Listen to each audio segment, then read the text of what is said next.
মমতা বন্দ্যোপাধ্যায় জিন্দাবাদ, অভিষেক বন্দ্যোপাধ্যায় জিন্দাবাদ। আমাদের প্রিয় বিধায়ক পুণ্ডরীকাক্ষ সাহেব, আপনাদের সকলের জন্য রইল আমার প্রার্থনা রাম সীতার কাছে। রাম সীতা কিন্তু আমাদের ভগবান।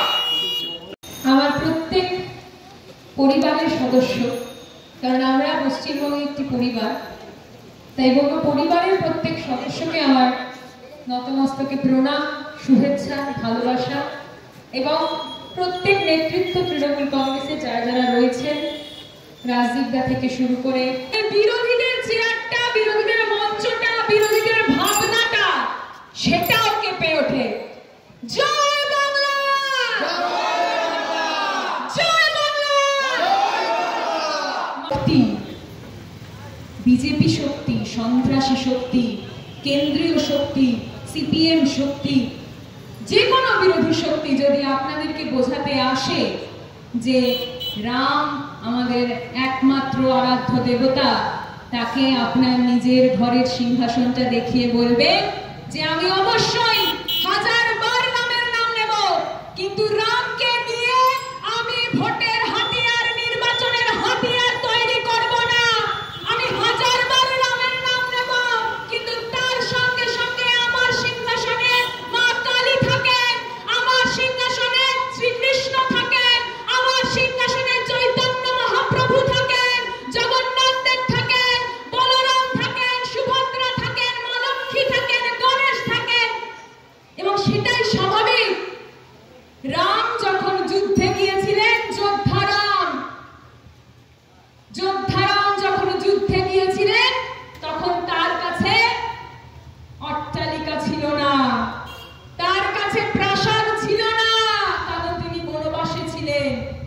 তার কাছে ধন সম্পদ, ঐশ্বর্য, প্রাচুর্য কিচ্ছু ছিল না।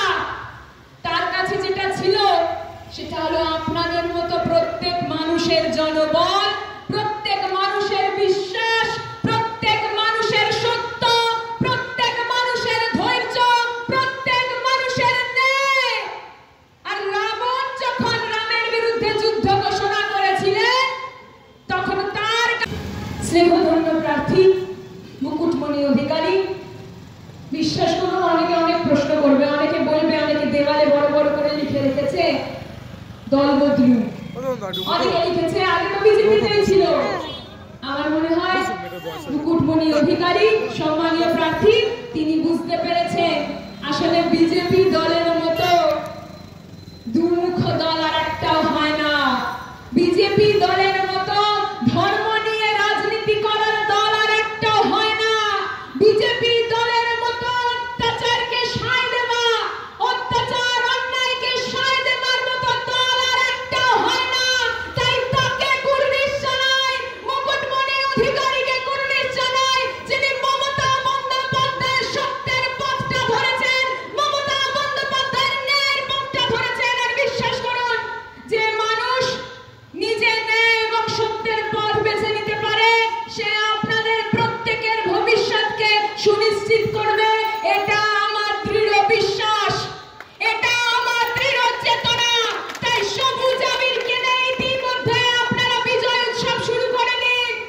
কারণ কিছু পূর্বে, কিছুক্ষণ আগে যখন দেখলাম মিছিল হচ্ছে, মিছিলে এত সুন্দর ঢাক বাজছে, বাজনা বাজছে, তাতে আমার মনে হলো সুনিশ্চিত হয়ে গেছে যে মুকুটমণি অধিকারী তৃণমূল কংগ্রেস ইতিমধ্যে কয়েক হাজার গুণ বেশি ভোটে জিতে গেছে। আর এটাই সত্যের জয়, এটাই ন্যায়ের জয়, এটাই অন্যায়ের বিরুদ্ধে ন্যায়ের প্রতিষ্ঠা। আমি আমার বক্তব্য বেশি দীর্ঘায়িত করবো না, শুধু একটাই কথা বলবো, জোর জুলুমের বিরুদ্ধে মমতা বন্দ্যোপাধ্যায়ের লড়াই দীর্ঘদিন ধরে চলেছে, আগামী দিনেও চলবে।